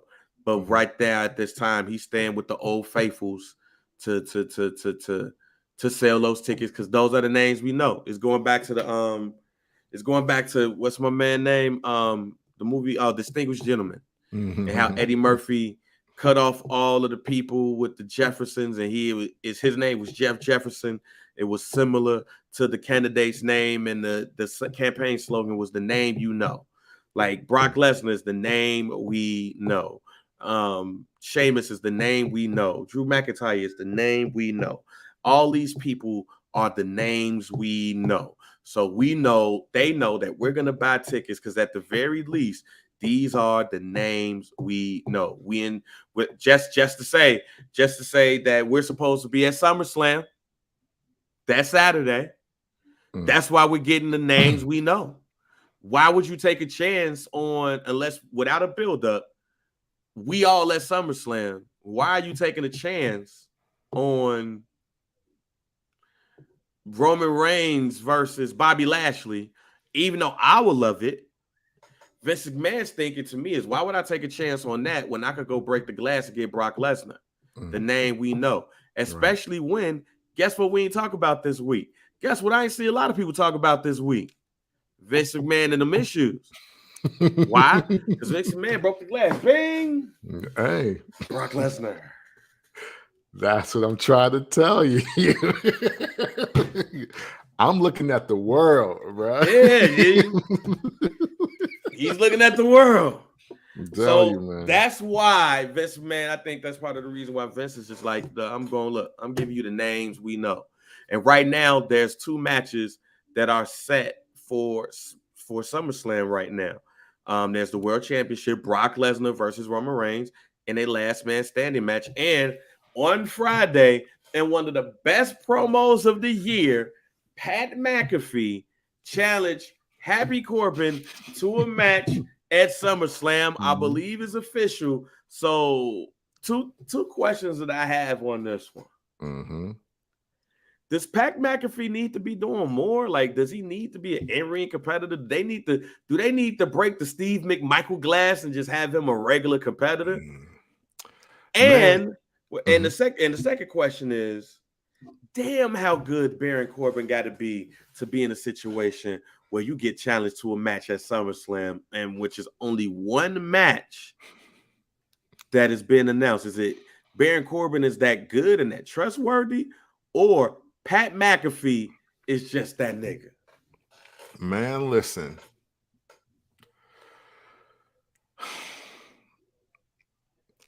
Pat McAfee being a full-time wrestler would not be the wildest thing that we've seen in wrestling. In a lot of ways, it's needed. I think if you do that, you really find out who your top 5 faces in wrestling period are. I'll tell you that. Wrestling period. Yes, people, not just the WWE. Wrestling period. Because that pop? Man, listen. That pop when he got on the mic for Happy Corbin? Man. Draymond Green and Pat McAfee have the exact same playbook. I want to say that first. I want to just say that. Draymond Green and Pat McAfee have the exact same playbook. And they back they shit up. Now, the only thing I worry about with Pat McAfee is that shit, you need him on the commentary table too. Like, just like keeping it real. Like, you need him there too. So if they're going to work out what unfortunately they didn't want to work out with, rest in peace, Macho Man Randy Savage. Oh, you going back to WrestleMania 8, 9, Macho Man on the Raw commentary team. And how he wanted to feud with Sean. Okay, let's go. Let me shut up. You know what I'm saying? So if Vince wants to pick up the ball that he dropped with the match we all wanted, because like Macho Man wanting to, okay, look, I'll do whatever, brother, but just like, let me get here with Sean. You know, this would be big. This would be big money here. Yeah. If he would just do that with Pat McAfee, I think you have like something more precious than gold, to be honest with you. Because again, Draymond Green and Pat McAfee have the exact same playbook. Draymond Green practices, he goes to the games, whether he wins or loses the games, he comes back and he does his podcast, he does post game, he talks shit, but eventually he's in the finals. And what the fuck you got to say now? Like, and he'll shit on you at his parade while holding the championship with his new championship hat on. Pat McAfee has been doing the same thing. Pat McAfee, NXT, WWE, he's on the commentary table. He talking this shit, but he goes into the ring and he performs at a very great level. Win or lose. Step and repeat. Rinse and repeat. Whatever you want to do. And I think it's a great niche for him, because does Pat McAfee really need to be in house shows? Nah. You know what I mean? Like, nah. like does he really need to wrestle 300 days a year to show his value? Nah. But see, okay. I agree with you to a point. But after what I saw on Friday, Pat McAfee is the second biggest babyface in that company right now. Hey. It ain't even close. Yeah. Like, here's how much I'm with you. I agree with you to a point. Let him do it for a year. Okay. And then sit his ass back down. Let him do it for a year and sit his ass back down. And here's the thing. It's not like the fucked up thing is he can go in the ring. Yeah. The Adam Cole baby that we love, he went back and forth in the ring with that man. Yep. So now credit to Adam Cole baby for helping him look good. But then he gets in the ring in the War Games. Everybody look good. Man. Then he gets in the ring with Theory. And even before that, him talking shit about Adam Cole for leaving. I got that bitch out. WWE, now you over there. He can talk. He can go. We talked all the shit about Bad Bunny and Logan Paul. The best celebrity wrestler is Pat McAfee. But you know what? He's so good that I'm not even calling him a celebrity wrestler no more. You just hit the nail on the head, fam. Just like, bing. I give him a year, G. I give him a year. I will give him a year. Let him do his thing for a year. Sit him back down. Get him a nice little few. Sit him back down. Sit him back down. You ain't got to do the full Steve McMichael shit. But remember, Steve McMichael started on Nitro's announcing team. Him and the dog. And I forgot who pissed him off. But he wrestled him, and then he became a 4 horseman. That's really what happened. And while I'm saying that, salute to Steve McMichael. He's currently fighting ALS. Many celebrities and teammates, Ric Flair friends have all visited him as he's stricken with that terrible disease. I remember the first and the only time I met Steve McMichael doing some film work with ICB. He was at the table, and I walked up to him and was like, "What up, fo?" And he was like, "How you doing?" He thought I was about to come over and talk to him about bear shit, which he is a legendary Bear fan, and y'all know that I'm a huge Bear fan. But I'm more of a 4 Horseman fan than I am a Bear fan, low key. I love the 4 Horsemen. So I walked up to him and was like, "What up, fo?" And he said, "Woo." And I was like, I ain't need to take no picture, anything like that. I just wanted to come over to you and do this and see what your reaction gonna be. And he was like, "Always and forever a horseman, baby." So yeah, so you got that. There you go. Now, all the love and the praise that we giving Steve McMichael, even Steve McMichael tell you he was green as hell in that ring at the time. Oh yeah. Yeah. I mean, shit. Hey, listen.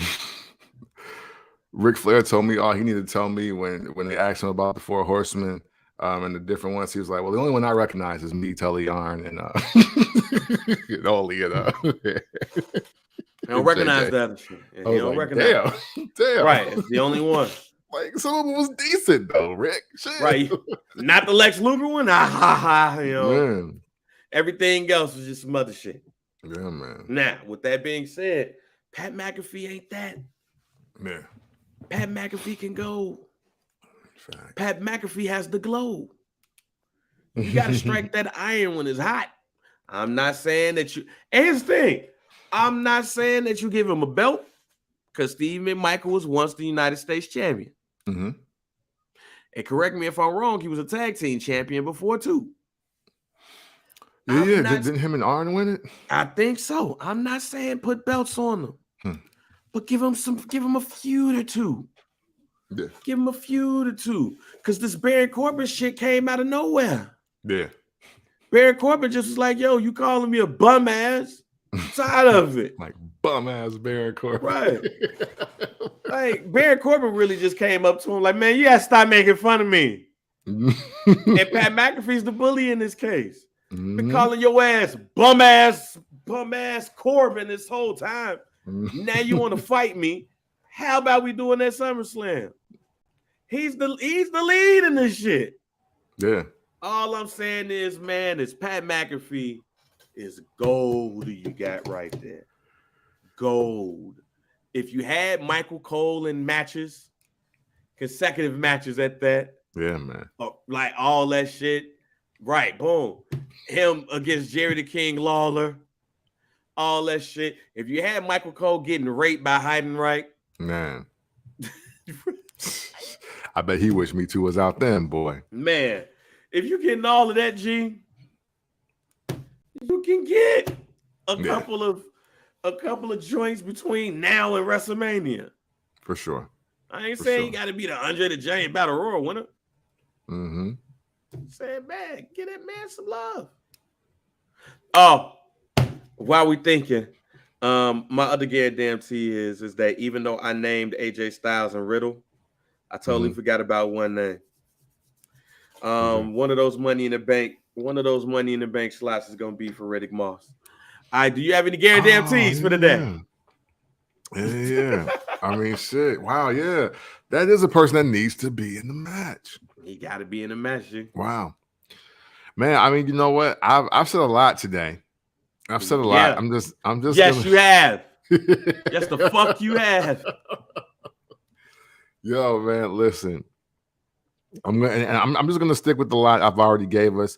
My guarantees this week. Okay, yeah, say them shits again. Is the Usos beating the Street Profits and Montez Ford breaking up the Street Profits so he can level up to be where his wife is at in real life as well as in wrestling.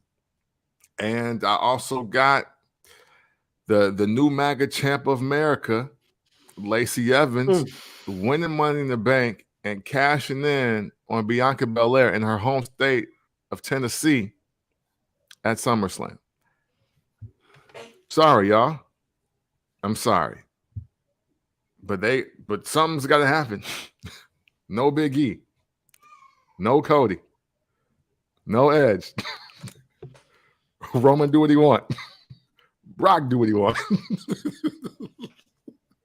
What do y'all want me to do? John Cena's coming back. What do y'all want me to fucking do? The weather's gonna be nice outside, ladies and gentlemen. It's gonna be 80 out here in Chicago. The Chicagoland area playing field to be exact. No doubt. I'm doing whatever I can to take change the subject off that shit. Man, but you know what? You know it's what's already funny 87 though? Here. It's gonna be 95 today. Hey man, you know what's funny though? Yo. I think I retweeted it, but somebody put up a picture of Lacey Evans and Raquel Rodriguez, and they said that this was the MAGA Tag Team Champions of the world. Yeah, yo, it's straight up like that one rally. Because they both. Was that rally in El Paso? I think it was. Yeah, they. Latins for Trump. Latins for Trump. Hey man, so yeah, I think I've said all of mine. So is there as I say, we're gonna start ending the pod with something to watch, as I'm currently watching WCW Saturday Night right now. Um, um, Tony Atlas and Cactus Jack just walked out to the ring. Then watched the match with the Z-Man and Tommy Gunn and all of those stuff. WCW was a time at that time. Bro. And watch one of my favorite names of tag teams, Tex Slazenger and Shanghai Pierce was in this motherfucker wrestling. Vinny Vegas and Diamond Dallas Page. Tex Slazenger and Shanghai Pierce is two great names. Let me just let you know that too. But the natural Dustin Rhodes is about to go up against Tony Atlas. But is there anything, like, throw out something that we should watch, that we should take a look at, a favorite pay-per-view or something of yours this week? Man, oh my God, super on the spot here. I did not prepare for this at all, y'all. Hey, that's the best one. I ain't prepared for you to talk about Lacey Evans either, motherfucker. I went through it. Lacey Evans about to win money. If that shit happened, G, I'm probably just going to turn it off and not watch for the rest. Lacey, come on, man. She should be a heel. Yeah, I mean, but it's and the WWE. What? But wait a minute, no. You know what I think, G? I think they tried to make her a heel, but this, like they did Kurt Angle. But this time they was like, it's not gonna work. Yeah. We love her now. Too many people want to hit. Yeah, we love her now. MAGA. You know what I'm saying? And you know what? Listen, how about this? In the spirit of what I've done today on this show, all right? I want y'all to watch WWF in Your House Mind Games, all right? I think that was 1996. Yes, it was. In the spirit of whichever WWF in Your House Mind Games. I think that's the one. Is it Mankind and Shawn Michaels? Yes, it is. So all right, so back. So yeah, you know what? Go there and check that out in the spirit of everything I said today. That's what I got. Again, my apologies if your wrestling life has been ruined for about 12 to 24 hours. Well, bro, what y'all want me to do? Because this motherfucker really playing mind games with us right now. Hey man, I've mentioned it on this pod a numerous amount of times. I'm gonna add to it again. Officially, because I didn't name it that last week, but this week, When Worlds Collide, is something that you definitely should watch too. I'm actually about to watch it again. It's on YouTube. Because that end, those two last matches with Pedro Aguayo and Conan and with Eddie Guerrero and them, in the hair match, I think it's just two dope matches, especially to end the joint. I'm going to throw up another one too. Just to throw a curveball up there, myself, is to watch one of the troops, the WWE troops joints. Just watch one of them, because what's going on in the world right now, I want to end this pod by saying this. Damn, I know it's a lot of wrestlers looking at each other funny up in the locker rooms now. Oh yeah. Oh, it's definitely in the women's and men's side. Because I asked a question on Facebook yesterday, and I think people took the question wrong. I said, how many people are going to be celebrating the 4th of July?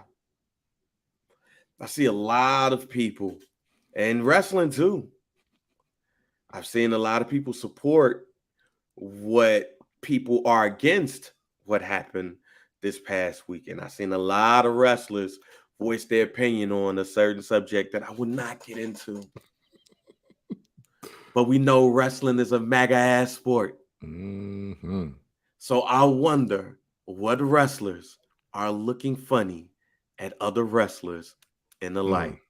It might be a couple of last man standing matches going on in these locker rooms, if you get what I'm saying. Oh yeah. Very interesting times in America. Because I can tell you one that's probably like, hey, I believe in what you just did, Supreme Court. And Cam just got them winning goddamn Money in the Bank. So go ahead and understanding where you are And when you do that, we want to thank you. We want to thank you for tuning into this week's show. Man, Lacey Evans.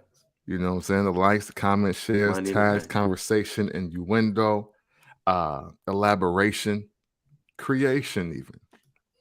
We enjoy it, man. We appreciate it.